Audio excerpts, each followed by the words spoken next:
خواتین و حضرات، پروگرام دین و دانش میں آپ کا ایک بار پھر خیر مقدم کرتا ہوں. ہم گفتگو کر رہے ہیں فتوے کے مسئلے پر اور ہمارے ساتھ لائن پہ ہیں عبدالرؤف فاروقی صاحب. آپ ویڈیو بیپر پر ان کو دیکھ رہے ہیں. فاروقی صاحب، آپ مجھے یہ بتائیے کہ اگر فتویٰ ایک علمی رائے ہے، ایک ایکسپرٹ اوپینین ہے دین کے بارے میں، قرآن حدیث سنت جو کچھ بھی آپ جانتے ہیں اس کی روح سے آپ کسی ایک مسئلے کے بارے میں رائے دیتے ہیں، جب ایک رائے آ جاتی ہے سامنے کسی مسئلے کے بارے میں تو اس کی حیثیت کیا قانون کی بن جاتی ہے؟ نہیں، بسم اللہ الرحمن الرحیم. بات یہ ہے کہ جب ایک فتویٰ آ جاتا ہے، فتویٰ آتا ہے ظاہری الفاظ پر اور ظاہری صورتحال پر جی. لیکن اگر صورتحال واضح ہو جائے کہ یہ فتویٰ جو ہے جس رائے پر دیا گیا یا جس گفتگو پر دیا گیا وہ گفتگو ایسی نہیں تھی، تو اس فتوے سے رجوع ہوتا ہے. اور ہماری تاریخ میں فتوے سے رجوع کی ایک بہت بڑی مثالیں موجود ہیں اور علماء نے، مفتیان کرام نے اپنے فتووں سے رجوع کیا ہے. لیکن ایک بات طے ہے کہ یہ جو ہمارے یہاں زیر بحث مسئلہ ہے، میں اب زیر بحث مسئلے کی بات نہیں کر رہا، میں آپ سے اصولی بات جاننا چاہتا ہوں. اصولی بات تو یہی ہے کہ فتوے کا جو ادارہ ہے، پہلی بات تو یہ ہے کہ جو اس کے سامنے عبارت آئے گی، اس کے سامنے جو سوال آئے گا وہ اس پر فتویٰ دے گا.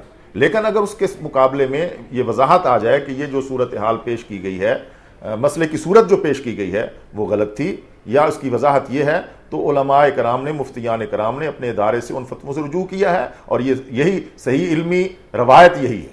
اچھا دیکھیے نا، اب اگر فتویٰ کسی کے بارے میں دے دیا کہ وہ شخص اب مسلمان نہیں رہا، یا وہ شخص اس نے یہ کام کیا، یہ کام اس لحاظ سے یوں غلط تھا، تو اب اس کے بعد اگر کوئی ایسا کام کرنا پڑے گا جس کا تعلق پھر قانون سے ہوگا تو اس کے لیے تو ایک اور سٹیپ لینا پڑے گا نا. پھر تو وہ پارلیمنٹ کرے گی، اسٹیٹ کرے گی اس کے بارے میں کچھ، یہ علماء کی کرنے سے تو نہیں ہوگا، یا عدالت کرے گی.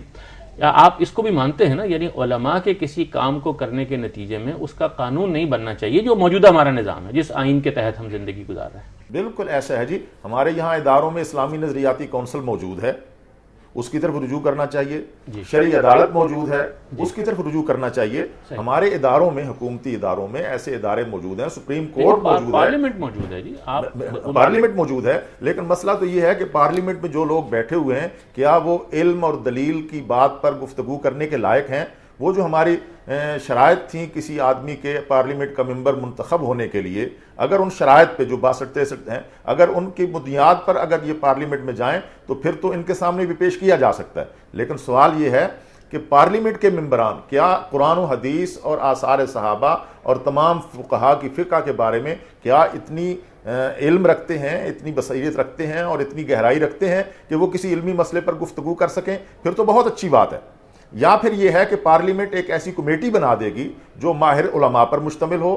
پارلیمنٹ میں بھی اگر ایسے لوگ موجود ہیں جو ان تمام چیزوں پر گہری نظر رکھتے ہیں، ان پر ایک کمیٹی بنا دے گی اور وہ کمیٹی جو سفارشات پیش کرے گی ان پہ پارلیمنٹ جو ہے وہ. یہ بالکل صحیح، یہ ایک اس کی اچھی عملی شکل ہے کہ طریقہ کار تو یہی ہے. طریقہ کار ایک اور چیز ہے، لیکن یہ سوچنے کی بات ہے کہ وہ پارلیمنٹ جو پورے قوم کی ووٹوں سے بنی ہے، بہرحال اس کی ہمیں ریسپیکٹ کرنی ہے. اب یہ جو علماء اپنی رائے دیتے ہیں، ظاہر ہے کہ اس قوم کی تعمیر میں ان کا بھی دخل ہے، اس کی تعلیم تربیت کا اہتمام بھی انہوں نے کرنا ہے. اگر وہ اس تعلیم تربیت سے گزر کے وہ پارلیمنٹیرین بھی وہاں پہنچ گئے تو یہ بہرحال علماء دین کا بھی اس میں ایک دخل ہے. جو بڑی جماعتیں ہیں ان کے کتنے ممبران ہیں جو جعلی ڈگریوں پر گئے ہوئے ہیں اور اپنے دھونس دھاندلی اور اپنے دولت کی بنیاد پر گئے ہیں، بلکہ اپنے جو ہے وہ قوت کی بنیاد پر گئے ہیں. انہوں نے ووٹوں کو جو ہے پامال کیے. ان کو یہ حق کیسے دیا جا سکتا ہے کہ وہ اسلام کے اور دین کے اور اس قوم کے حساس معاملات پر گفتگو کر سکیں؟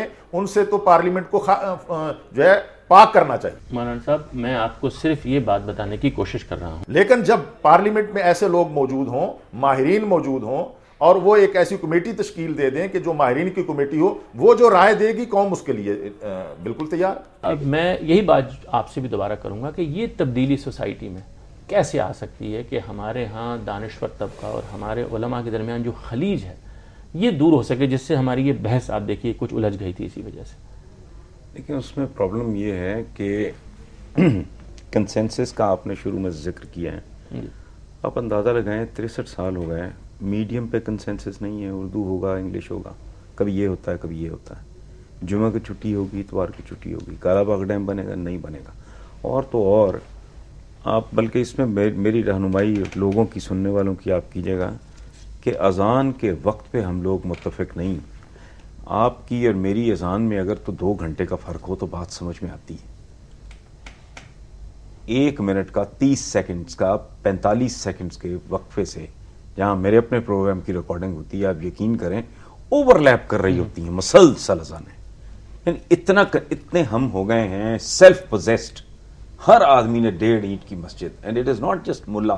ہاں بس اصل میں یہی کہنے والا تھا ہر آدمی یہ صرف دین میں نہیں ہے. ہاں، آپ نے ہر جیسے جگہ مثالیں دی ہمارے قومی مسائل ہیں. بالکل ہمارا نیشنل کیریکٹر بن گیا. اچھا اسی طرف دیکھیں چودراہٹ ہے ہر جگہ کہ اب ہماری سیاسی جماعتیں ہوں, ہمارے عام معاشرے کے ادارے ہوں, انجمنیں ہوں, ہمارے ہاں ٹریڈ آرگنائزیشنز ہوں, آپ یہ دیکھیں گے کہ ہم لوگوں نے جمہوری مزاج نہیں اپنایا. بالکل ٹھیک ہے. کیا اصل وجہ یہ نہیں بالکل ٹھیک ہے. آئی ایگری وتھ یو کہ مولانا صاحب یہی بات میں آپ سے پوچھنا چاہ رہا ہوں کہ اگر ایسا ہو کہ علماء ہوں, سیاستدان ہوں, معاشرے کی تنظیمیں ہوں, اپنے اندر یہ بات پیدا کریں کہ ہم اختلاف کا حق رکھتے ہیں, کسی بات پہ بھی ہم رائے بھی دیں گے, آزادی سے بات بھی کریں گے, کسی کو روکیں گے بھی نہیں, فیصلہ ہم کریں گے کثرت رائے سے. آپ کی بات بالکل بچا ہے, لیکن ایسے قطعی امور جن کے بارے میں قرآن و حدیث سے فیصلہ جات مستقل طور پہ ہو چکے ہیں, ان قطعی امور کے بارے میں دوبارہ فیصلہ نہیں ہو سکے گا. ہاں وہ امور جو کہ اجتہادی امور ہیں, ان امور کے بارے میں اگر دین کی طرف دیکھتے ہیں تو ان امور کے اوپر ہم کثرت رائے سے فیصلہ کر سکتے ہیں. ہمارے جتنے بھی مکاتب فکر ہیں ان سب کے بنیادی امور کے اندر اختلافات ہیں. جسٹس مرید نے کہا تھا اسلام کو ڈیفائن کریں. میری گزارش یہ ہے کہ یہ ہم شرط کیوں لگا رہے ہیں, ہم یہ کیوں نہیں کہتے کہ ہر چیز کے بارے میں اوپن ہے اور ہم کثرت رائے پہ اور اپنی عقل پر اعتماد رکھیں, وہ غلط بات نہیں کریں گے. میری عرض سنیے نا, اگر کثرت رائے اس بات پہ آ جائے کہ نمازیں 5 نہیں 4 ہیں تو کیسے ہوگا مولانا صاحب, مجھے بتائیے ایسے ہوگا؟ نہیں دیکھیں, اگر کثرت رائے میری عرض سنیے, اگر کثرت رائے سے مراد اس طرح کی رائے ہے تو وہ تو قبول نہیں کی جائے گی. یہ تو آپ بھی ہے. جملے کی اجازت اگر آپ بالکل. علی شریعتی مرحوم کی ایک لائن میں عرض کرتا ہوں, میں نے انگلش میں پڑھا تھا, ان کو فارسی تو مجھے آتی نہیں. Changing rules for the changing needs and unchanging rules for the unchanging needs. اللہ ایک ہے, اس پہ تو ظاہر ہے کوئی بحث نہیں, کوئی بحث نہیں ہے. آقا آخری نبی, اس پہ کوئی بحث نہیں ہے. قرآن پاک آخری کتاب, اس پہ چند بیسکس کو چھوڑ کے باقی تو میرا خیال ہے مسلمانوں کی اور تباہی کا باعث.